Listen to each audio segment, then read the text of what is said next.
Good morning, everyone, and welcome to this BAPS Symposium entitled Perspectives from Applied and Clinical Psychology on COVID-19. We are going to start very soon, but before I would like to remind you some instruction to ensure the smooth running of this symposium. First of all, make sure to mute your microphone and to turn off your camera. At the end of each of the 4 talks, we'll have some time for questions. If you want to ask questions, please raise your virtual hand by clicking on the hand button. And Maarten or I will give you the floor by saying your name, and then you will be allowed to turn on your camera and microphone. You can also write comments or questions in the conversation tab. They won't be addressed during the meeting, but they will stay available for all the participants after the meeting. It's another way to share ideas. Teams is no more secret for some of you, while it's a totally new tool for the other. But now is no time for experimentation with all the options offered by Teams. To avoid any issue during the presentation, please refrain from changing the setting of the interface. Thank you. That's it for the practical instructions. Without further ado, we will start. My name is Céline Douillet. From the organizing university, UC Louvain, and together with Professor Maarten Vansteenkiste from UGent, we are pleased to welcome you to this special COVID-19 symposium on the contribution of applied and clinical psychology. While virologists and epidemiologists have been on the spotlight for weeks now and informing policymakers on how best to manage the current crisis, applied and clinical psychologists have undoubtedly also much to say about the current situation. To be convinced of this, one merely has to look at the incredible number of studies that have been carried out in Belgium in our field since the COVID-19 outbreak, or that are still ongoing. After we had to cancel the BAPS face-to-face meeting, 4 teams fortunately agreed to present the preliminary results of their research on COVID-19. And I would like to thank them to be with us today. And without any further delay, I'm going to give the virtual floor to the first speaker and co-chair of this symposium, Maarten Vansteenkiste, who will talk about the result of an ongoing study on the critical role of motivation on long-term compliance with the lockdown measures in Belgium. Maarten, you can now share your screen and unmute your microphone. The floor is yours. Thank you, Céline.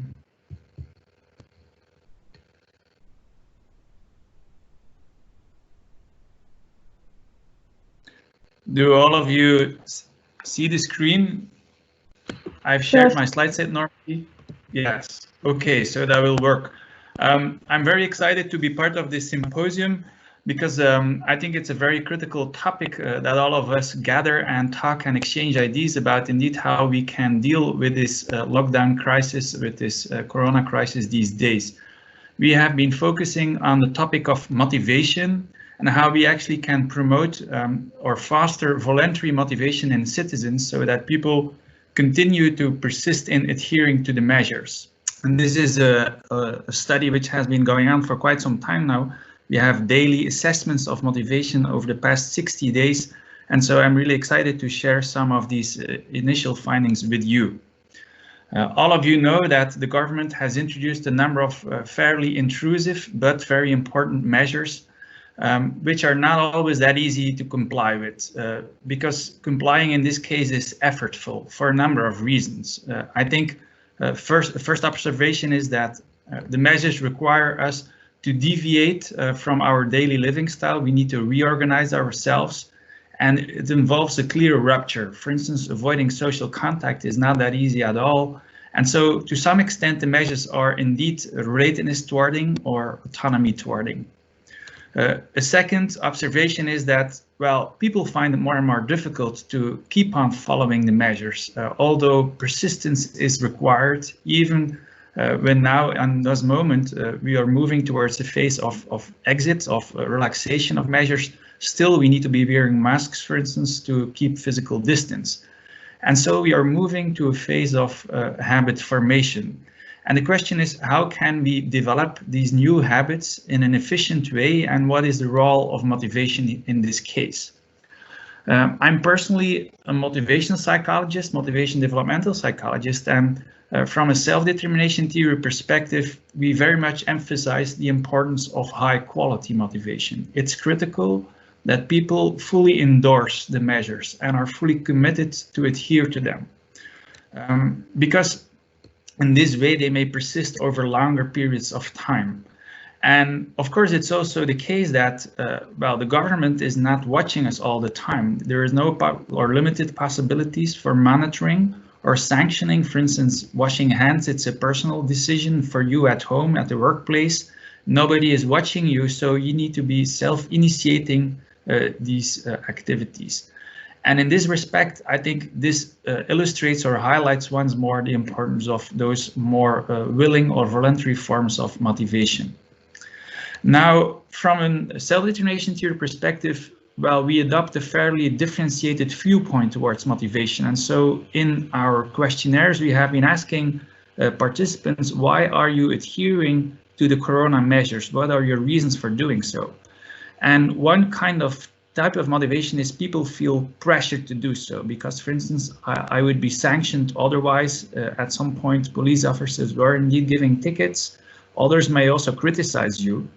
And this is a form of what we call external regulation. But people can also pressure themselves to comply with the measures, for instance, because they would feel guilty not to show a good model to their children, to other people in the neighborhood. And in this case, the pressure is more coming from the inside. It's forces like shame, guilt.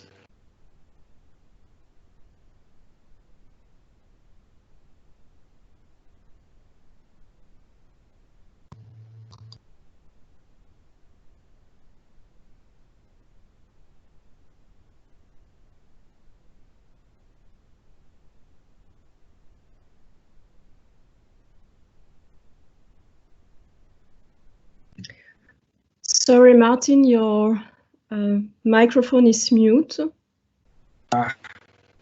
So I've been talking all the time without... No, just for 1 minute. For a minute, okay, that's fine. So I left here somewhere probably.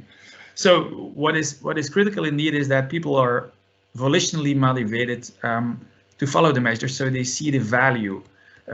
We also have another form of motivation which is called intrinsic motivation,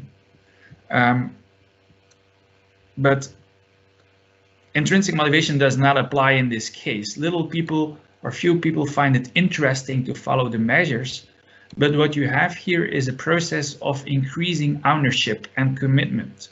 And so if you move from left to right, people more fully endorse the measures. And the prediction is then this actually is relating to better adherence, to greater adherence and persistence over time.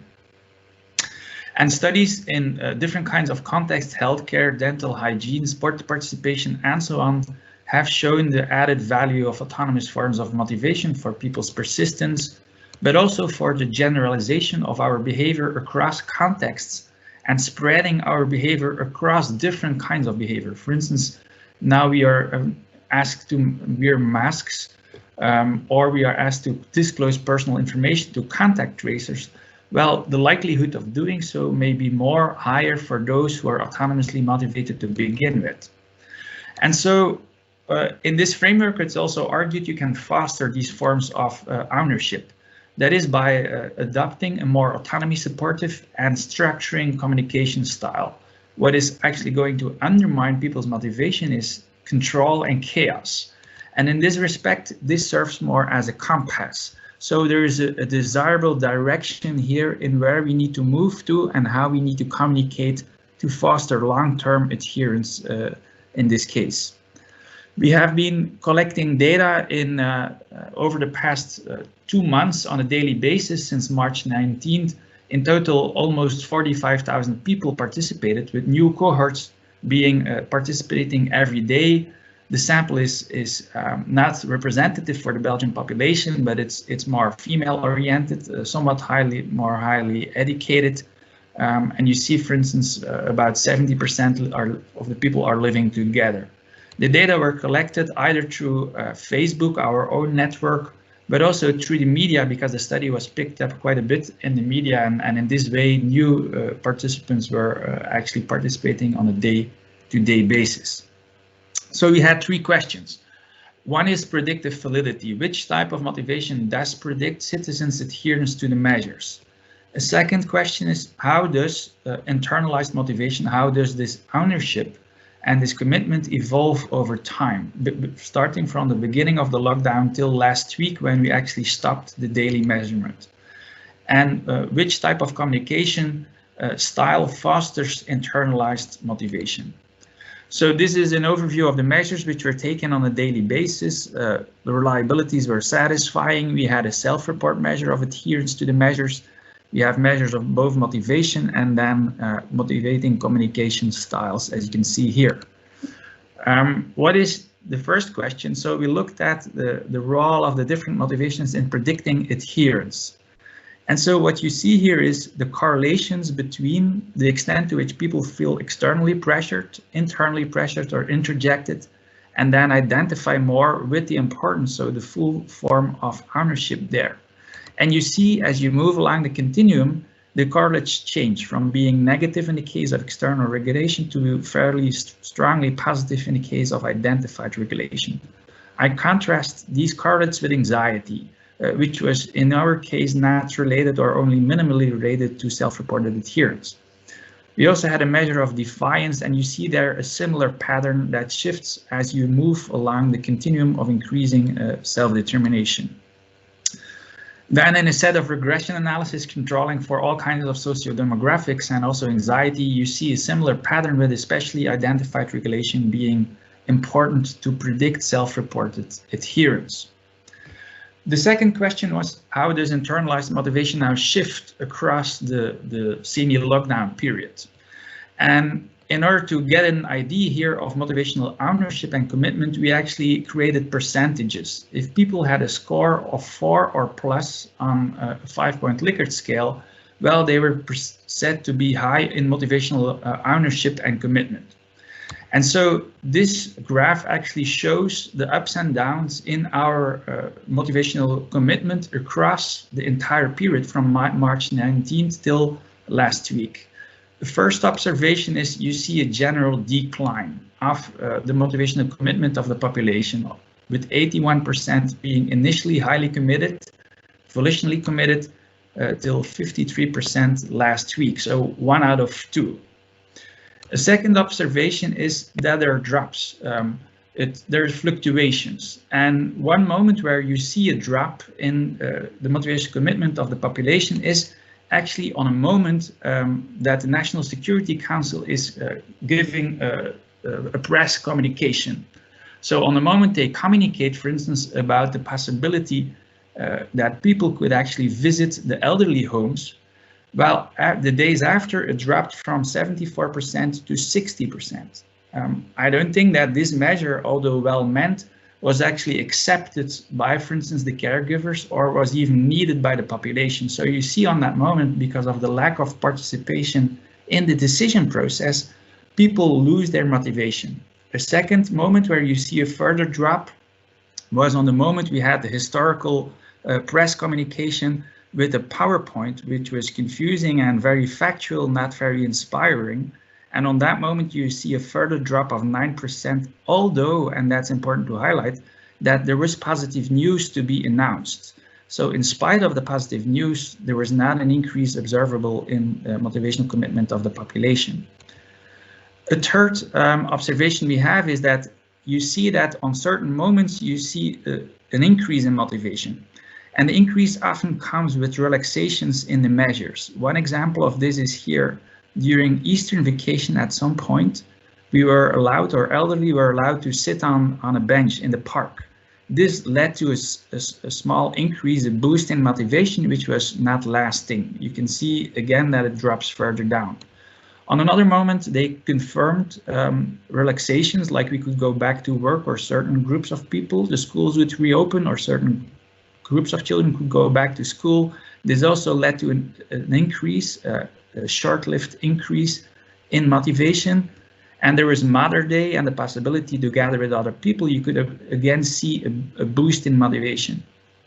What is kind of worrying from my perspective here is that our motivation seems to be very relaxation dependent, which means that in order to stay motivated, people kind of need the relaxations. They need to get the possibility to go back to their old lives. And of course, that is understandable, but I think rather than having a dependent or conditional form of motivation, being conditional on the relaxations, I think we need to be unconditionally motivated and committed to, for instance, wear masks or to keep distance with others. And so you see ups and downs, and the curves are kind of similar to what you have with the Simois. And I think the points here of ups and downs are determined by the relaxations. A final observation in this case is that elderly people are better motivated than younger people. All throughout the entire period, there was more motivational support from them. And they are also much more stable. You see less ups and downs. You see for the younger people, they're much more fragile. And though the variations, the ups and downs, are more pronounced in their case. Our third and final question had to do with how to foster those more internalized forms of motivation, this commitment to the measures.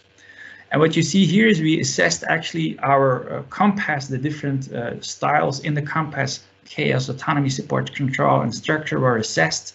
And these are simple correlations between the perception of autonomy, supportive communication by the government, and, for instance, internalized motivation, which is pretty strong and high, also for structuring, and which also applies for the adherence to the measures.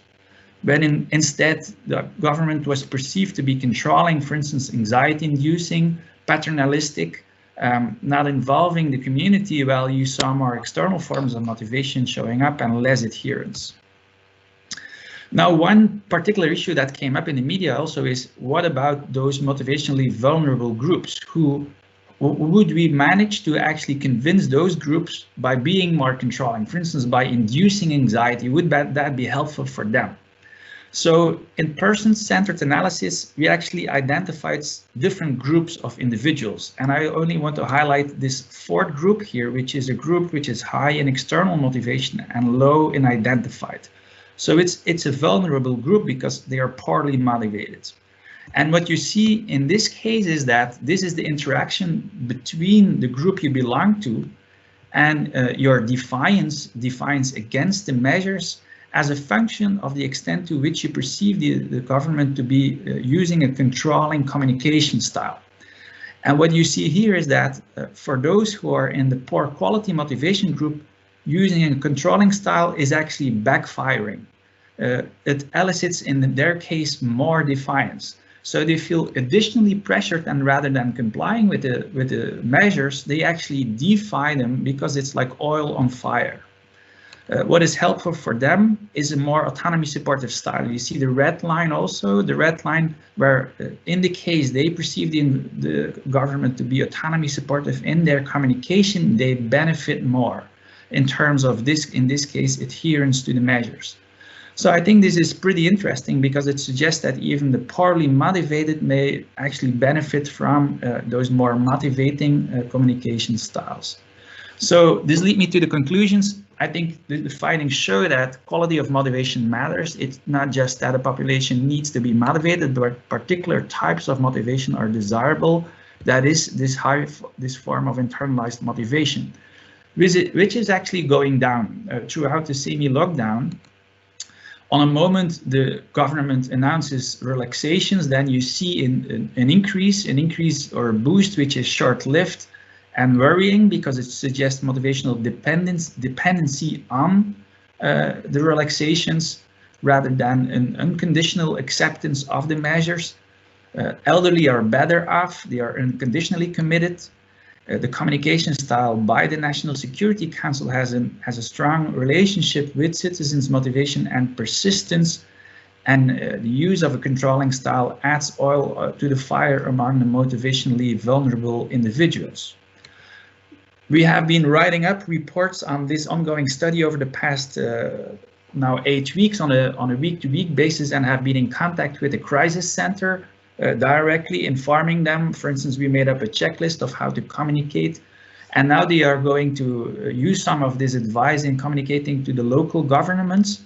The points we have been trying to make is that we need to invest in a motivational campaign with a more collective aim that actually is has a unifying role, that fosters a shared identity in the population. There needs to be more transparency in the decision process. Which are the criteria upon which decisions are based?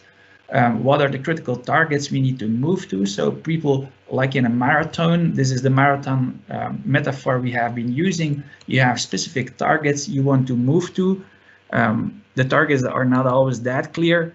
And also the key principles and the logic behind it are not clear. For instance, for contacts, the number of 4 is rather arbitrary and not completely aligned with the bubble logic. So this creates confusion in the population, and everybody is creating, let's say, his or her own menu of how to stick to the measures. And the question is then also, why is it important to stick to all of the measures? And can we be more concrete, specific about why all of the measures are important, and you cannot just pick one of them and prioritize them, but the whole package is critical? So these are the kind of issues we have been communicating about with the crisis cell as well, in order to help in better handling this crisis. That's for now. Thank you very much for your attendance here in this online meeting. I suggest, thank you, Maarten. I suggest that we all turn on our microphone and applaud Maarten. It's not because it's virtual that you cannot do it.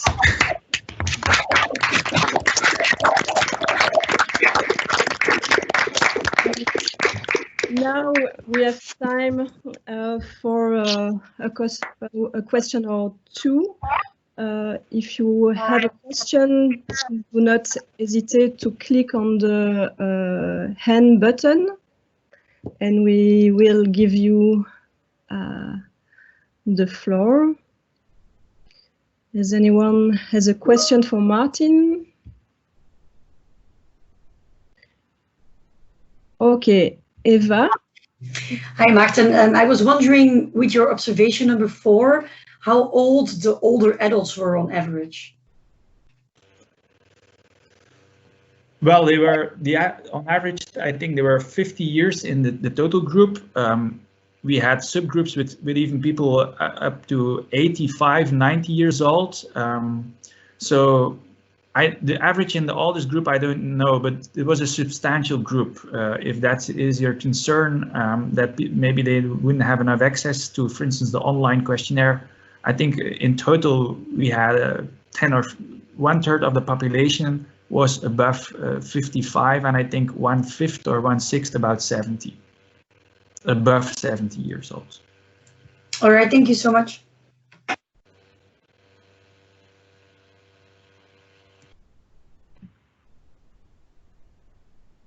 Another question before moving to the next presentation?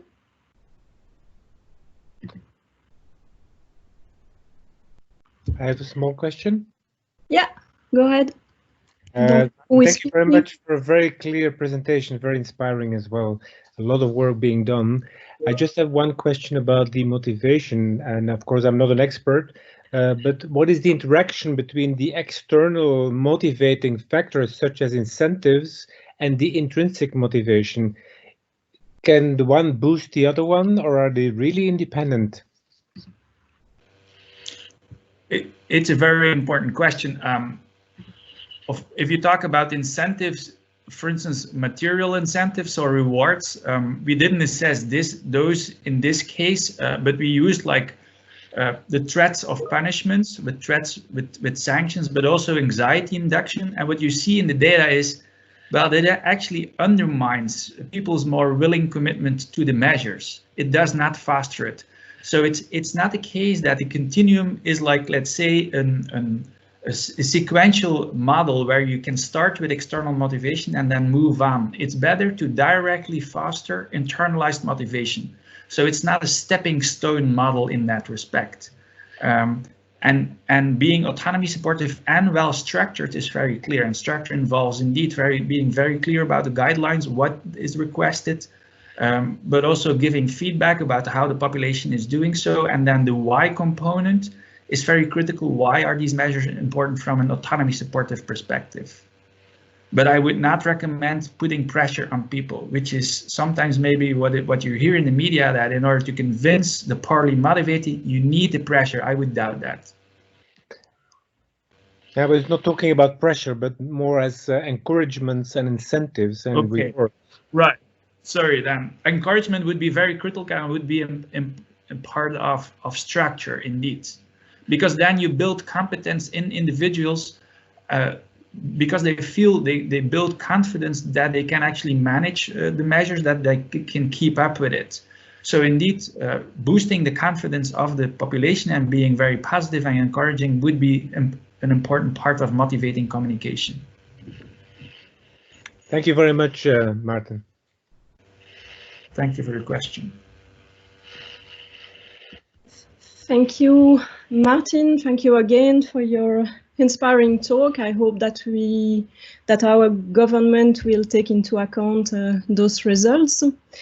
Now we have to move on to the next presentation by a team from KU Leuven, Martina D'Agostini, Georgia Cara, and Marta Valentinovic are going to present the results of their exploratory study on the impact of COVID-19 outbreak on PhD students. So, Marta, I leave you the floor. I will just check if you can see my slides. Yeah, perfectly. And we hear perfectly. And you hear me? Perfect. So, welcome. Thanks a lot for inviting us for this symposium.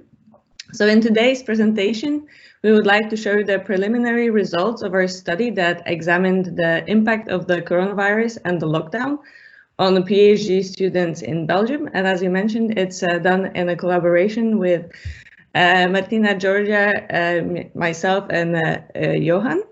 And in this presentation, I will start, and then Georgia and Martina will follow. Let me change. Okay. So as we all know from unfortunately personal experience, in order to slow down the spread of the virus, many governments have introduced containment measures such as quarantine, social distancing, and self-isolation. And this semi-lockdown started in Belgium in May, on the 13th of March, and it had impact not only on general population as such, but also on the universities. And from that week, all education went online, and all on-site research activities were put on hold and telework became compulsory. So we were wondering to what extent will those measures affect the PhD students in Belgium, and because we work at KU Leuven, we focus at our university. And we were particularly interested in their physical and mental well-being, their work satisfaction and motivation, as well as the social interactions in the international context. Because as you will see, KU Leuven is a very international university. So we were wondering how this can impact the social interactions. So we conducted an online survey, which was done approximately 1 month into the lockdown. It was open for 2 weeks, and all PhD students of KU Leuven were invited to participate. And we made sure that we cover all doctoral schools, not only psychologists. We were able to reach almost 1,000 PhD students, out of which 64% were women. The majority was under the age of 30, as you could expect. Regarding their social situation, 23% of our sample were living alone. 30% were currently not in a relationship, and 10% had children. Regarding nationalities, as we would expect, we had 58% of Belgians, but it also means that we had 42% of other nationalities, which will become important in the last part of this presentation. We are also happy to cover all stages of the PhD track, the beginning, middle, and the end. So I'll start with talking a bit about the physical well-being. We first asked our participants how would they rate their physical health before the outbreak. Of course, it's a retrospective measure with all problems related to retrospective measures, but this is as close as we can get to how they felt before. And you can see that overall they were doing quite fine on the physical level. We also asked the question, how would you rate your physical health last week? And you can see that there is a shift towards the right. So when we calculated the different scores, we saw that 32% evaluated their physical health as worse. When I compared those different scores across different groups, we saw that the fact of being international was related to more negative evaluation, or this drop in the physical health. We asked the same question for mental well-being. Here we see that, well, overall their mental well-being already before the outbreak was a bit less excellent than physical health. But when we asked about mental health last week, we can really see a big shift towards the right, with 55% evaluating their mental health as worse. And this difference was especially clear for people who were living alone. They reported a bigger drop in their mental health. We also asked them what kind of emotions they experienced in the last week, and we asked for their positive and negative emotions. And again, when I looked at the same groups, I've seen that lower positive effect and higher negative effect was especially related to the fact of being international, being single or not in a relationship at the moment, and living alone. So those groups had higher negative effect and lower positive effect in the last week. And now I'll give the floor to Georgia, who will talk about the work satisfaction and motivation, and I'll see if it goes. I think so. Hello, I hope you can. Okay, thank you, Marta. Yeah, I will continue with the preliminary results about the work satisfaction and motivation. Oh, yeah.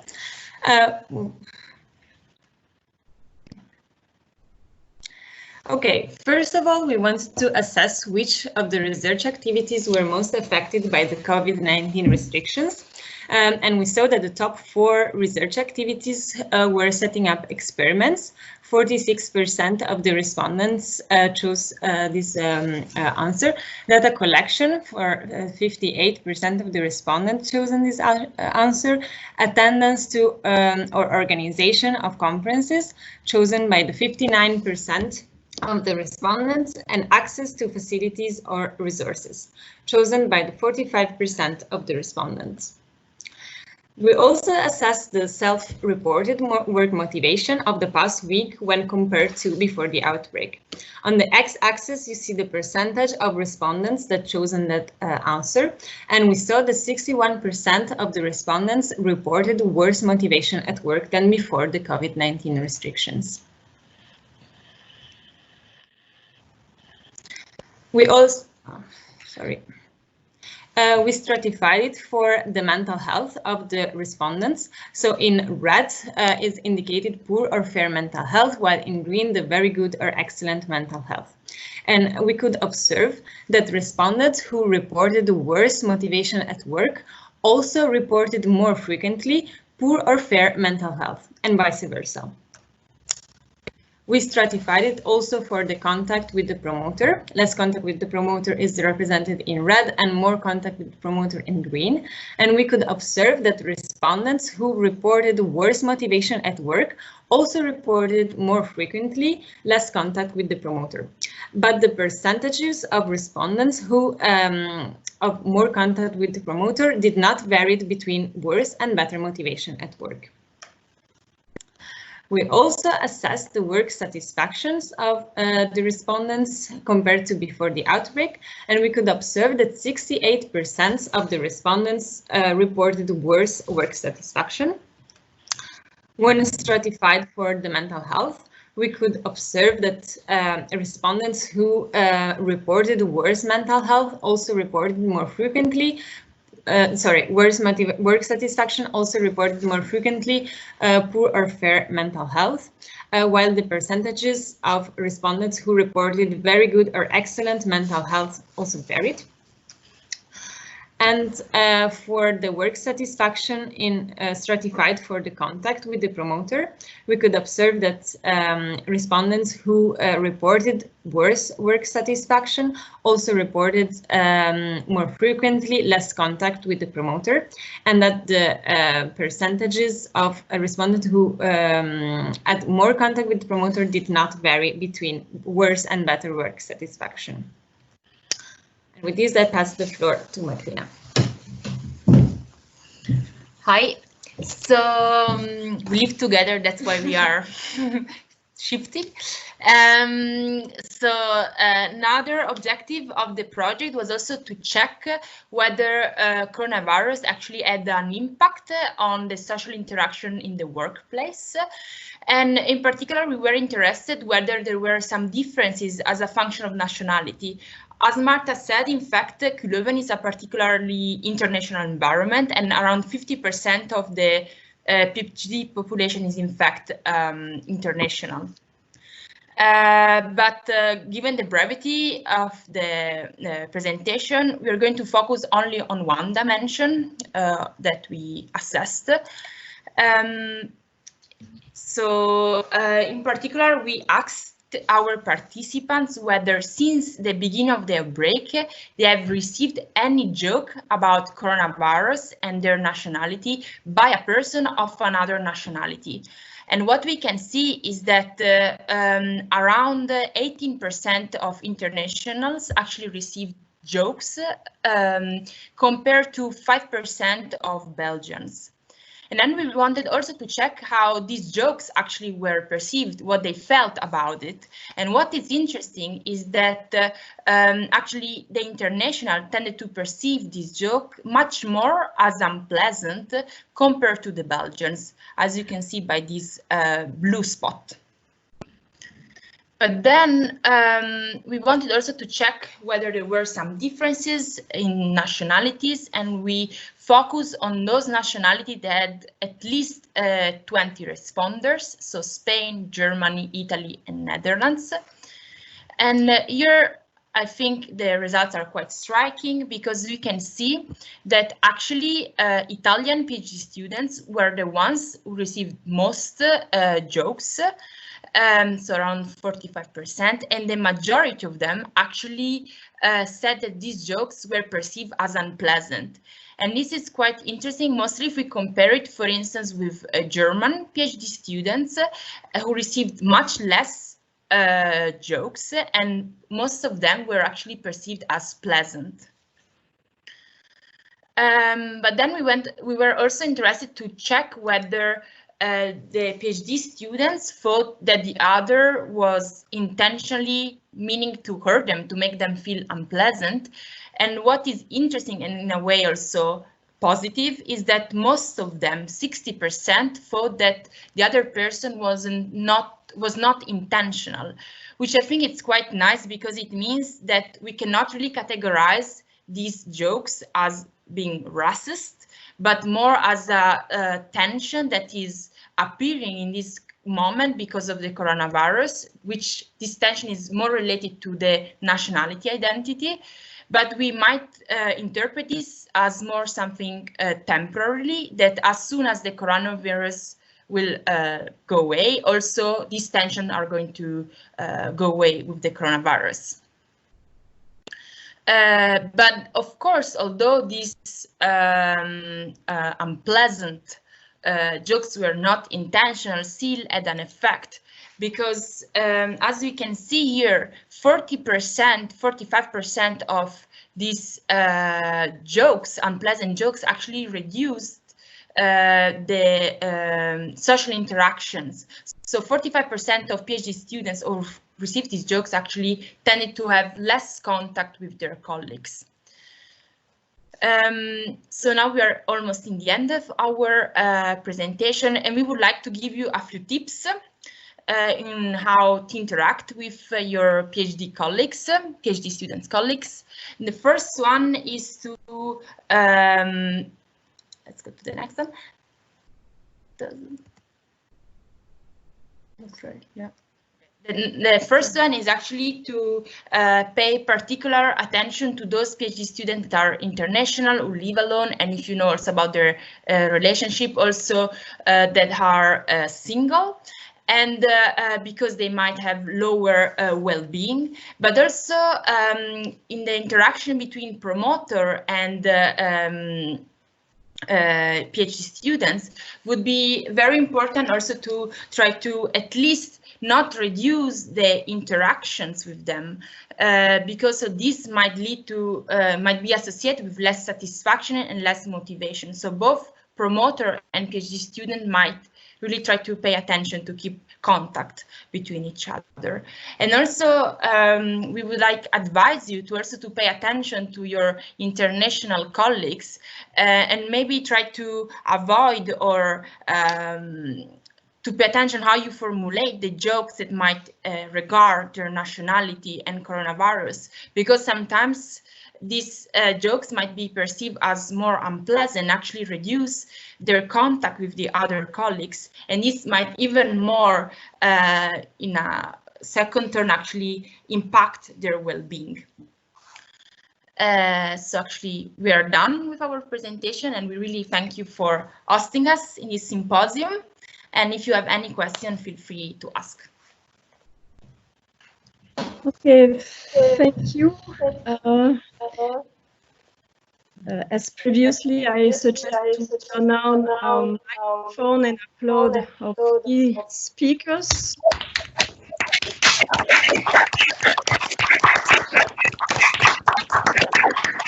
And we have now time for a couple of questions. You can click on the hand button to raise your hand. So, or if you prefer, you can also write a question in the conversation tab, and I will read it.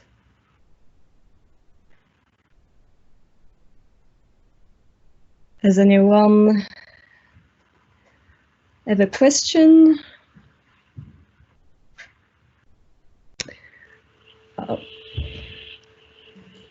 Maybe I have one. Oh, no. Yeah, Maarten. Yeah. If given these findings and the perspective that maybe this lockdown will persist also next academic year, what would be your recommendations for, well, for your dean? Let's say you would need to communicate to a dean or to the rector. What would, given your findings, what would you recommend? Who goes? So actually, we are already in contact with the university, and we have already provided them some information more at the research perspective. So to show that indeed, because something that we haven't shown is that indeed most of the people think that they're going to have a very long delay, like that goes from 4 months to 1 year. So we indeed hope to being able to like give some advice, and one of those could be indeed to maybe try to make less strict also some regulation on how the PhD should get their PhD. So maybe, for instance, in Leuven we need at least 1 publication and 3 studies, so maybe to reduce the pressure they could look at that aspect. But maybe also provide more social support by the university, also virtually, and in something that actually at Leuven they're already doing, in order to that might be more target to international students, for instance. Thank you. We have to stop here, unfortunately. Thank you again, Martina, Georgia, and Marta, for providing us with those interesting results, showing how important it is to support our PhD student in this difficult time. And I remind you also what Olivier said this morning. BAPS has also a role to play to support young researchers. So feel free to contact the junior board to share your ideas maybe about how to achieve this goal, how to help us to support young researchers. Thank you again.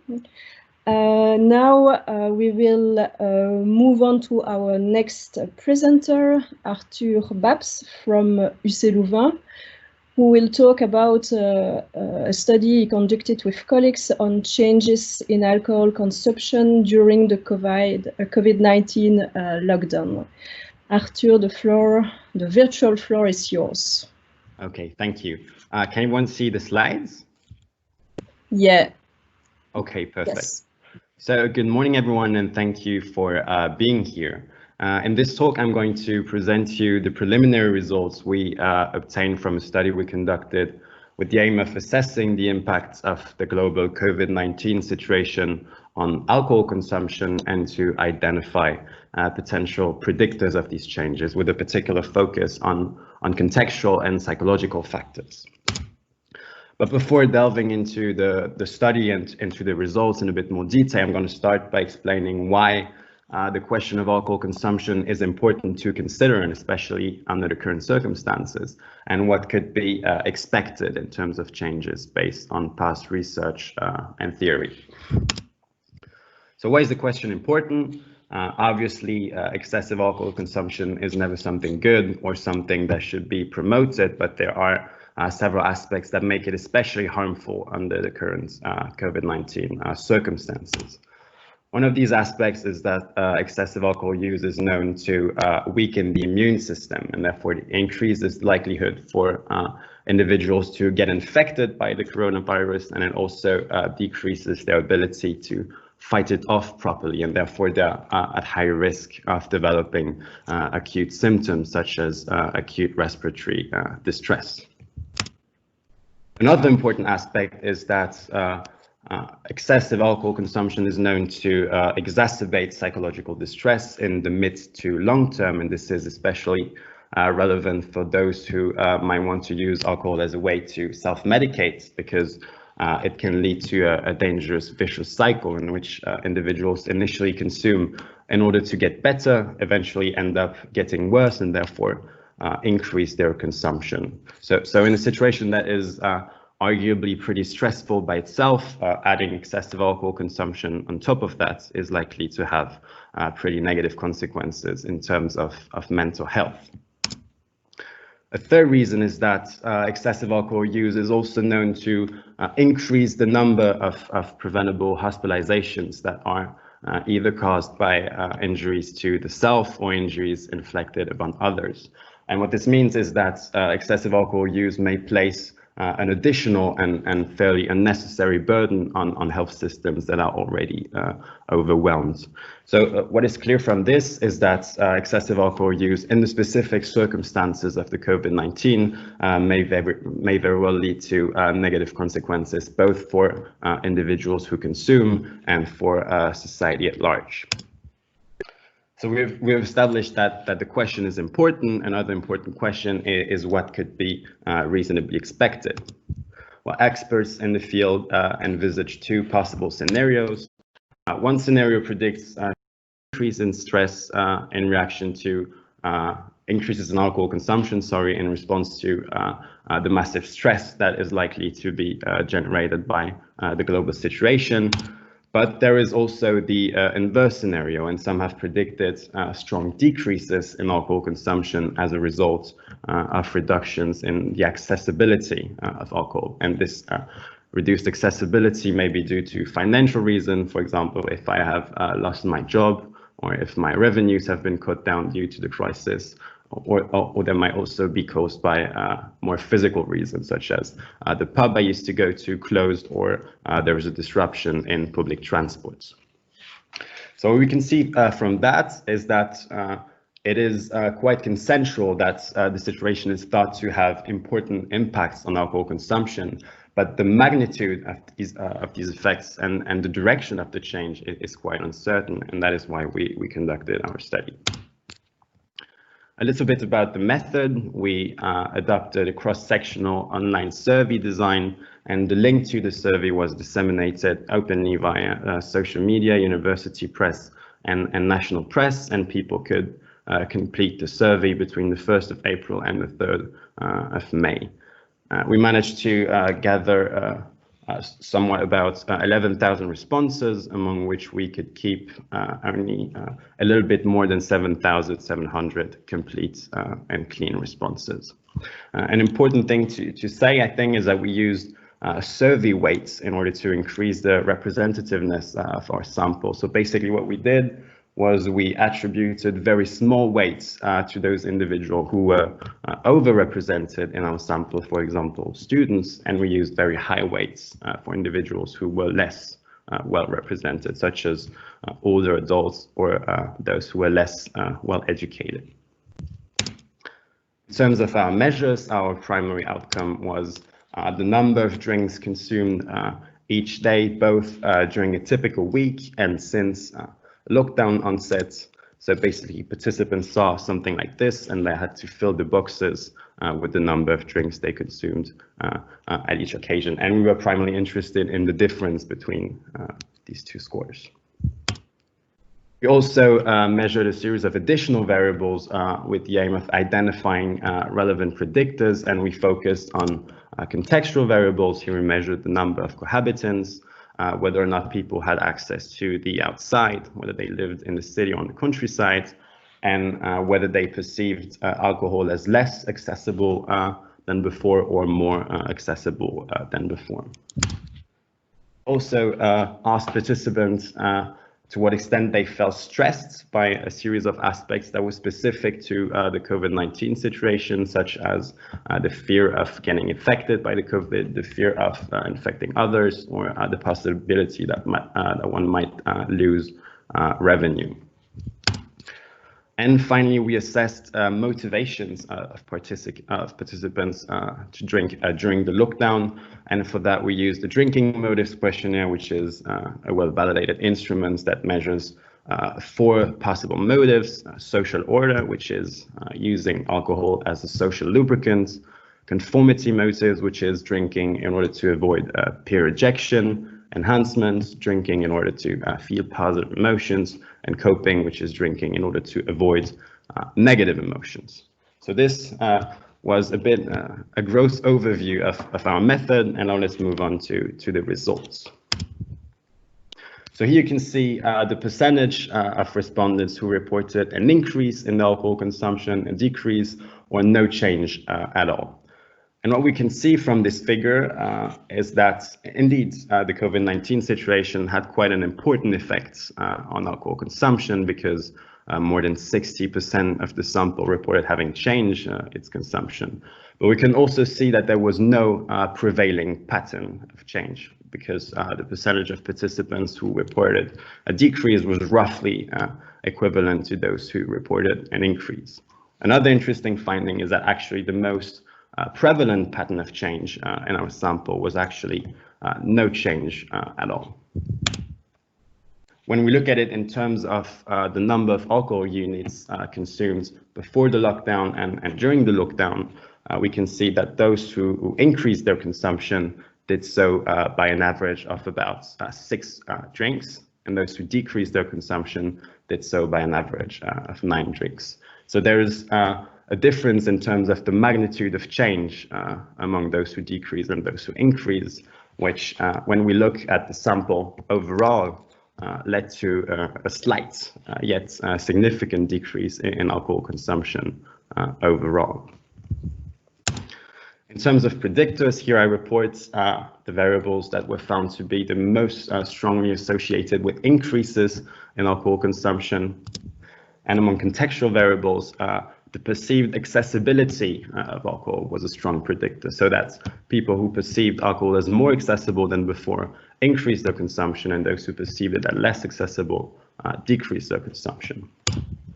Stress Stress was also strongly associated with increases in alcohol consumption, and specifically stress about the possibility of maintaining a sufficient revenue flow and fear about getting infected. In terms of motivations, the coping, drinking to cope was the most strongly associated with increases, and actually other motivations were negatively associated with the different score. So here we can see that contextual and psychological variables hold great value in predicting the changes in alcohol consumption. And in the remaining of the presentation, I'm going to try and discuss how psychological and behavioral science can help us make use of the most important results we found here. One important finding was that actually there was no generalized increase in alcohol consumption in our sample. And we believe this to be important for the communication of descriptive norms, right? There is a massive amount of literature that shows that what we believe that others do has some influence on our behavior, and we try to reduce the gap between what we think others do and what we do, partly because we gain some sense of affiliation from it. So what this means is that messages like these are likely to motivate people to actually drink more alcohol in order to conform to what they think others do. And our results could serve to bring some nuance to those messages, as we show that even though it is true that some individuals increase their consumption, actually 70% of our sample didn't. Another interesting finding is that we show that what people perceive, how people feel that alcohol is accessible plays an important role in predicting increases in alcohol, but also people who perceive alcohol as less accessible tend to decrease their consumption. And this suggests that there may be some value in trying to slightly reduce the ease of access to alcohol in terms of crisis. And this is in accordance with the more and more popular nudging framework. And one important postulate of this framework is that when you slightly increase the effort that is required from persons in order to obtain something, then this might be sufficient for some not to make the extra step, and it might be pretty dissuasive by itself. So one possible way of translating this postulate into real-life interventions would be, for example, to move alcohol alleys from supermarkets that are in some Belgian supermarket at the very entrance of the supermarket, and to move it back, to move it in the back of the shop during crisis situations.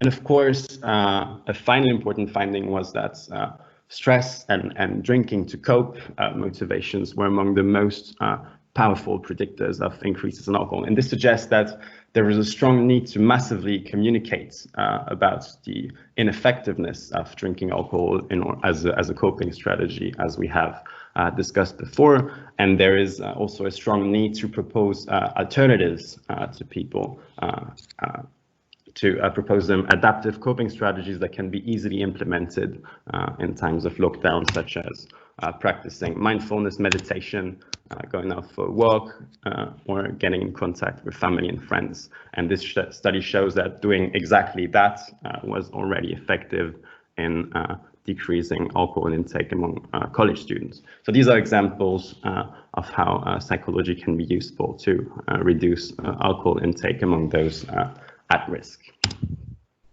Of course, there were important limitations to the study. We used self-reports, which is subject to many biases in terms of social desirability or memory bias.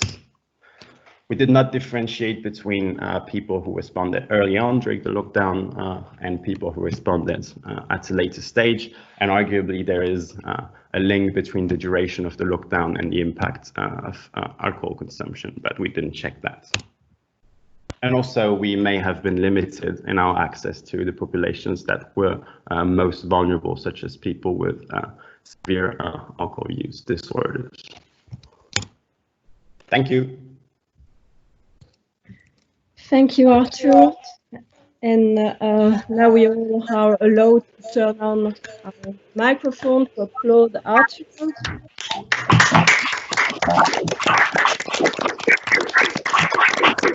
Okay, time for a question. You know the drill. You can click on the hand button to ask the floor. Or if you prefer, you can write your question in the conversation tab and I will read it.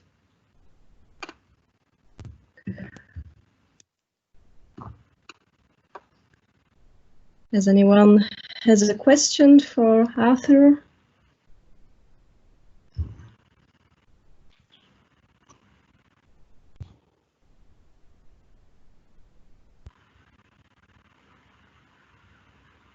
No questions. Last call.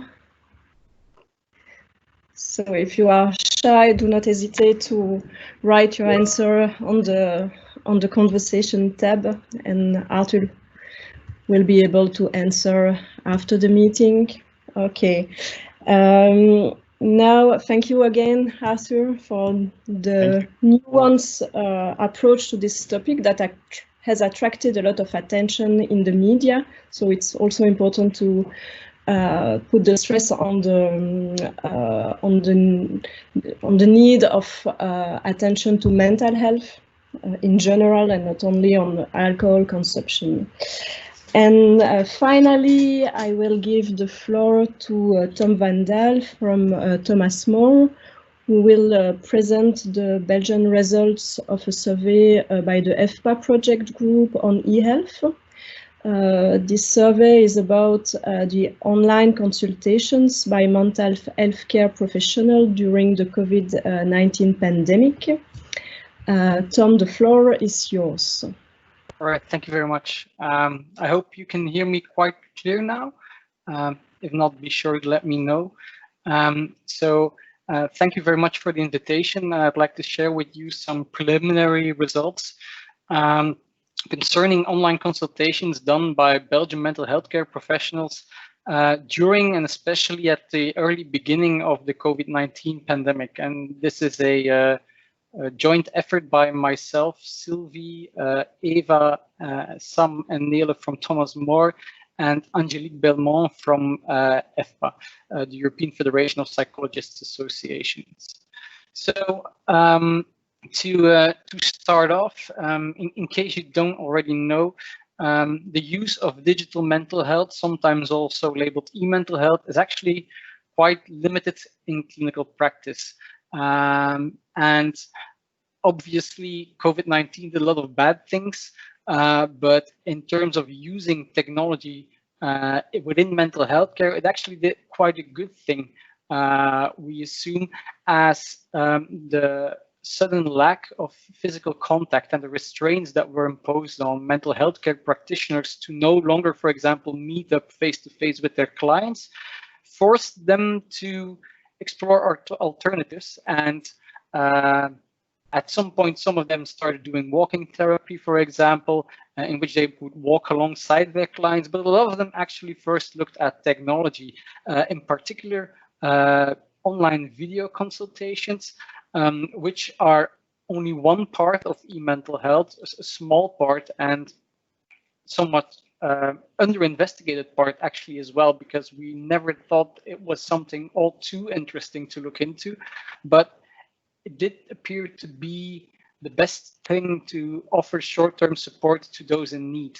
And the thing is that some already hypothesized that this particular context could be labeled as a black swan, a turning point, because all of a sudden a big group, the majority, the late majority, the late adopters of psychotherapists, of psychologists who do not or didn't have any particular experience with this kind of technology, gain these first experiences, as do their clients. And as these experiences ideally are at the very least somewhat favorable, that might change their way they look at it, and well, might adopt it in the near future, also outside of these quarantined contexts.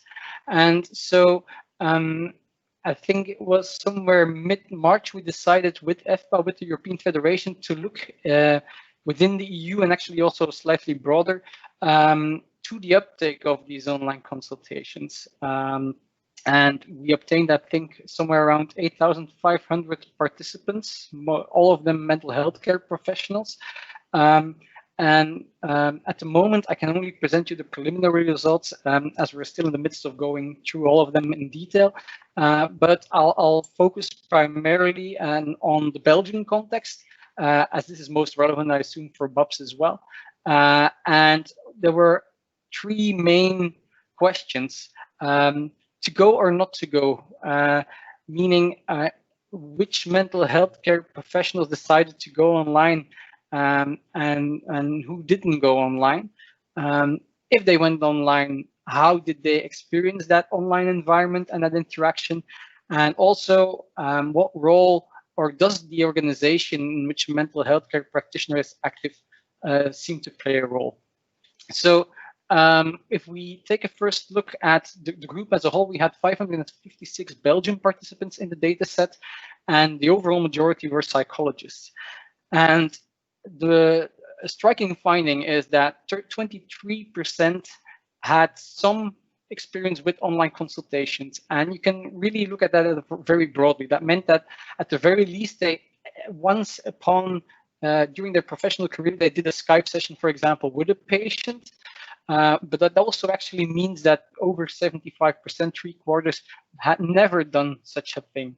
Now, during the outbreak, 75% used the telephone to catch up with clients, but even more went online and installed, for example, Zoom or other platforms like Whereby to conduct online consultations. So that's actually an increase of over 60% of people, of mental health care practitioners going on online. Also very interesting to see is that, well, not surprisingly, given the fact that it was never really a priority, few of them had any formal training on this matter. It's only 7%. And again, you can define this very broadly. Having taken, for example, a single 1-hour webinar could in the survey be considered as some sort of prior training.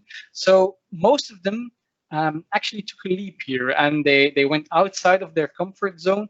And I do believe that it's a positive tone, some nuance to some of the stories that we've been hearing of psychologists deciding to abandon their clients or not being available anymore.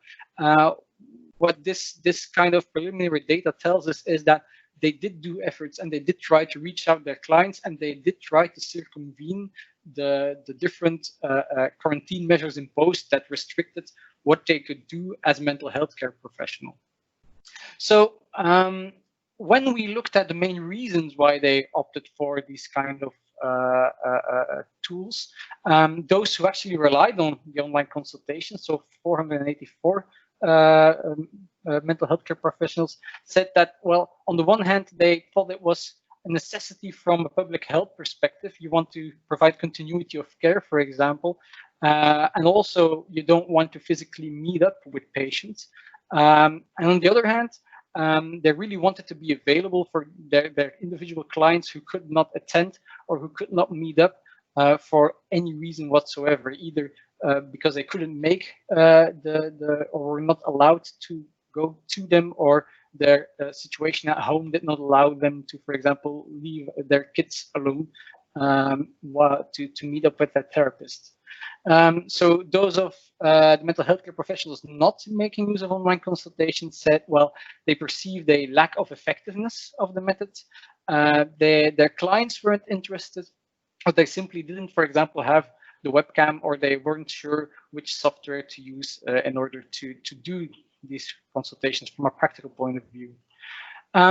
So if we look at the group as a whole, you can ask, well, is there a difference between those who opted for online consultations and those who did not? And well, we'll be going into this with a more mixed models approach in due time, but in the short term, we can actually say that, well, there weren't any clear-cut differences. It's not that like more or less experienced therapists decided to go online. They weren't any younger or older per se, and it wasn't the men or the women who made their way online. So it's not like a fairly obvious clear-cut difference. There's not a standard profile of a mental health care professional not relying on online consultation and one who does, it's probably somewhat more nuanced than that. If you look at those who did go online, if they had specific characteristics or background, did that influence their overall experience? Did it influence their telepresence? Experience is just like a general measure, meaning did you find it favorable, or was it somewhat pleasant to do it in a virtual way? Telepresence is more a theoretical construct which refers to the fact that you tend to feel connected with your client and vice versa in the virtual environment, and it's fairly well established in the limited literature that is currently available on video consultations, and it's something that you can train for. But results actually show that just having had at least one previous experience with online consultations did not impact telepresence, but did seem to result in a fairly more positive overall experience. Even more importantly to note is that if we looked at the sample as a whole of all the therapists, all the mental health care practitioners who relied on these consultations, was the fact that their overall experience was quite positive. If they could rate it from highly negative to highly positive, we obtained an average score of 3.83 out of 5. So 251 participants found it at the very least somewhat positive and not neutral or negative or highly negative. So this does tend to strengthen the idea that for a substantial amount of mental health care practitioners, this has been, well, not necessarily an eye-opener, but at the very least, not a highly negative experience. And it's obviously important to note that doing this now in these times, you rely on this type of technology in fairly, let's say, suboptimal circumstances, as both client and therapist cannot necessarily find, well, the physical space where they can do this undisturbed, or they're under time pressure, or they can potentially be interrupted. So even with these negative circumstances and constraints, still an overall fairly positive experience for those, at very least from the well, professional's point of view, using online consultations. So if you look at the organization, what we actually did was we looked at the different groups, roughly of people, self-employed in a group practice, in a healthcare organization, or in a mental health care organization, and there weren't any significant differences there, to be honest. So what we see is that overall we obtain in between 80 to 95% of people making use of this technology. We actually still have to look into which specific tools they used, for example, as we do hypothesize that well, the more professional tools would probably be used by organizations, well, not by the self-employed, but by the group practices, the healthcare organizations, the mental health care organizations. But it's not really clear-cut at the moment. It definitely did not have an immediate impact on, well, them going either online or offline. So in case you didn't notice just yet, this will be a very brief presentation. So I'm going to be wrapping up already fairly soon. What we actually saw was that in the very first weeks of the quarantine, we saw a massive and a rapid shift towards online. And I cannot emphasize this enough, as we've heard different opinions on this topic that, in my experience, weren't necessarily substantiated by studies or by any data.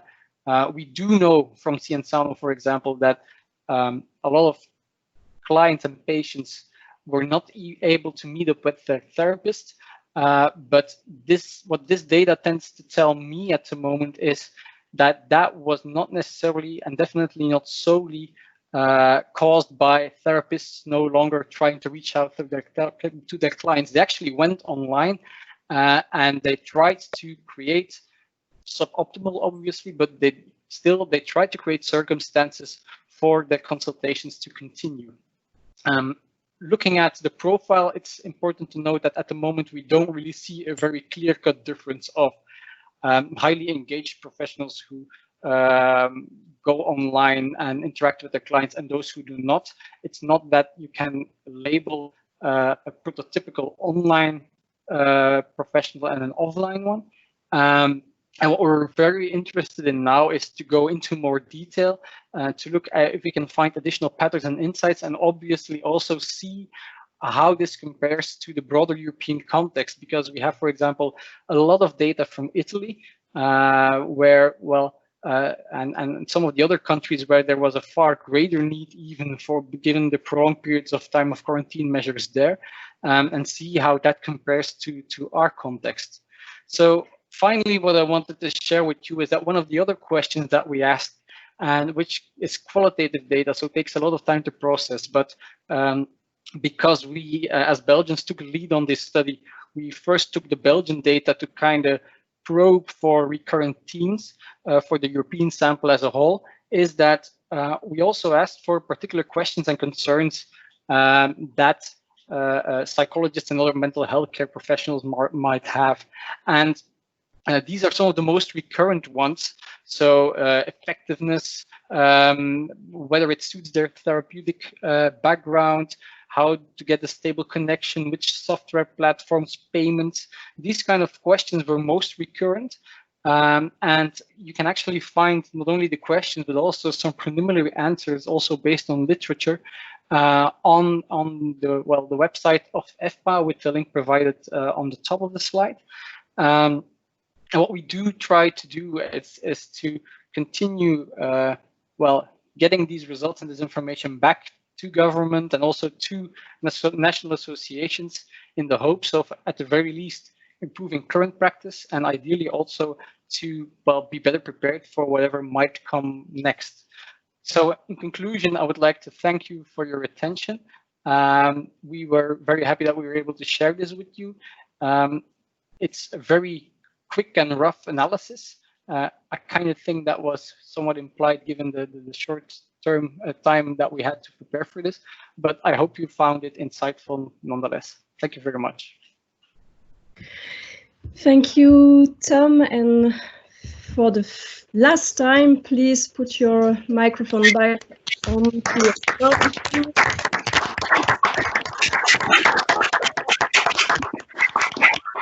It's time for a couple of questions.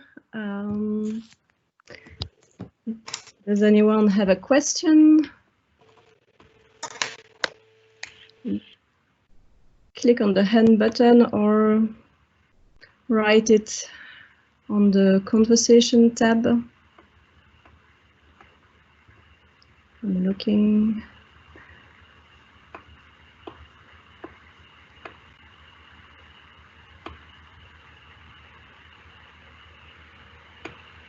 Nobody? Yeah, I see one question from Maxime. Yeah.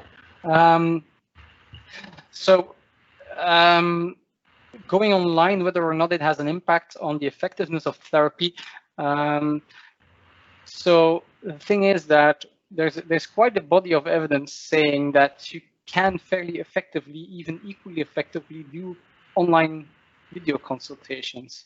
However, and it's an important however, I do believe that in this particular context, doing them online has probably been suboptimal and less effective because of the environmental context and the way also from a technical point of view with things going wrong, for example, or people dropping out of therapeutic sessions, and also therapists not necessarily being familiar how to do this in an online context. So it has definitely been less effective, I assume, than the offline approach.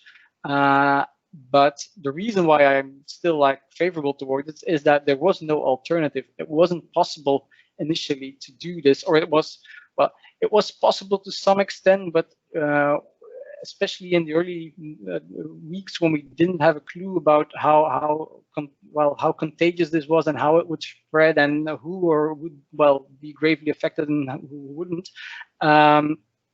is actually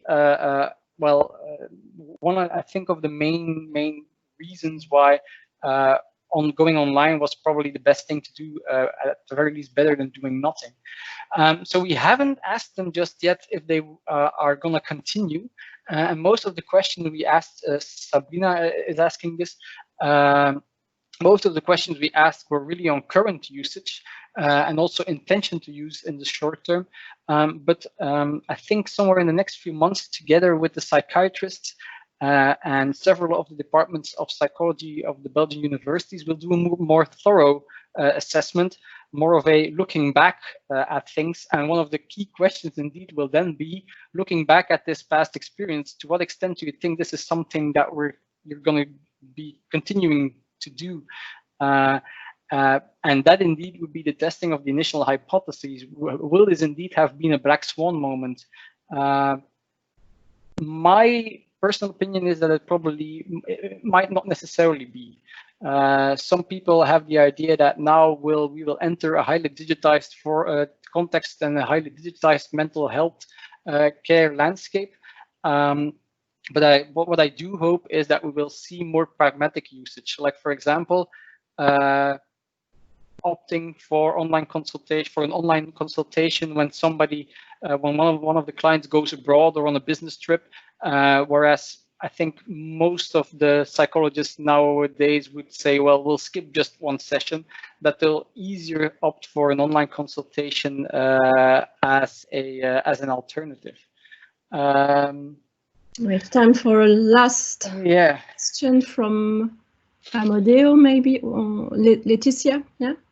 Okay, so there are so assessing the therapeutic alliance online, there has been fairly limited studies on that, but most of it is actually done through surveys, and I think you can fairly easily use the same offline surveys on that matter, to what extent that they feel present and connected, and that they are able to build a meaningful therapeutic relationship. So it's not because it's online and it's completely different. So you could still assess or still rely on the offline therapeutic alliance instruments to do this in an online context as well.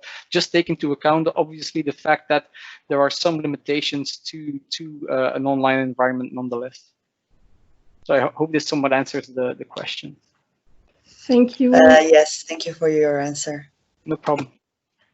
Thank you again, Tom. We'll have to end it here.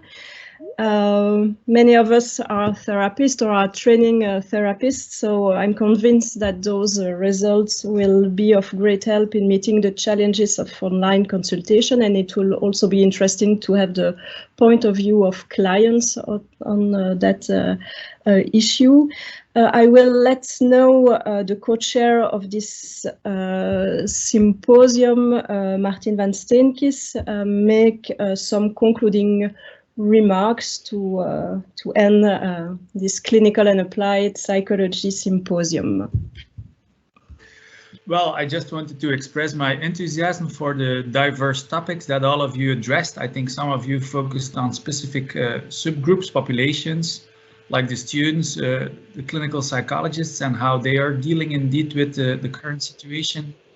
Others address more, let's say, global issues like alcohol consumption, and in our case, the motivation to persist in adhering to the measures.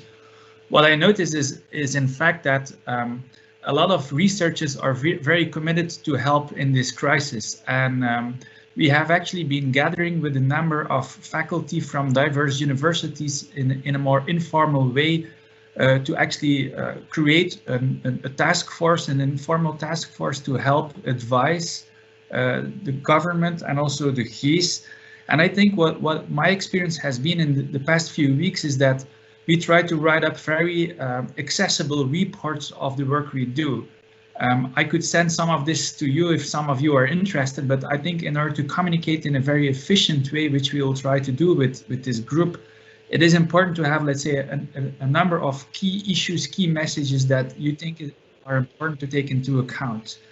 And so if any of you has an interest in, let's say, trying to help out in this crisis here and then to streamline a little bit the communication through this informal group, I think that would be great to do it. In this way, as a group of psychologists and scholars, we join forces and we have a more substantial impact. I think it's right today, it's time to let ourselves make clear that we are there to help out and we have useful guidelines and messages to bring for society. So it's a more general announcement, let's say, from my perspective. And maybe from the BAPS, probably there will be a similar announcement coming up, because we will be talking about this issue soon. And in this way, I think we can keep also each other informed on ongoing research. And next hour, I think there are a couple of people who are going to present some work, which was actually, they were awarded a prize for their contributions. Raccoon Maartens will talk about climate change and how to combat it. His thesis focused on this topic, and then Pieter van Dessel received an early career award because he did newer work on inference training and cognitive bias. So I invite all of you to attend those online sessions and to learn more from their work. Thank you very much for attending this session. I think we can close this session and well, have a nice further day. And see you face to face in 2021. Right. Bye. We will end it here.